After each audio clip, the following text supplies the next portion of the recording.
তুমি নতুন বউ হয়ে এত আইটেম রান্না করছো, তোমার তো স্পেশাল ধন্যবাদ। আচ্ছা ঠিক আছে, পরে ধন্যবাদ দিস।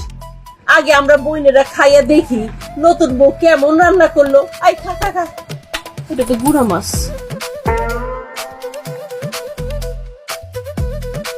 কি ব্যাপার, তোমরা সবাই হা করে রয়েছো কেন? ও বুঝছি, আমার বউয়ের রান্না এত মজা হয়েছে, খায়া হা হয়ে গেছে মুখ না? আপা কি হয়েছে? কি হয়েছে আপা? কচু রান্না হয়েছে। এই গুড়া মাছে তো বুনিয়ার যাও দিছো তুমি। আরে যে লাউ আর চিংড়ির তরকারি, লবণ আর লবণ মুখে দেওয়া যায় না। আর এরা পাট শাক নাকি গাছের পাতা খাইতেছি, একটু সিদ্ধ হয় নাই।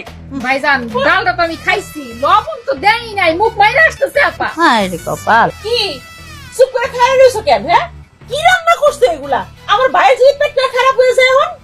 ওহো, অনেক রান্না একসাথে করছি তো এর জন্য মনে হয় একটু উলুট পালুট হয়ে গেছে।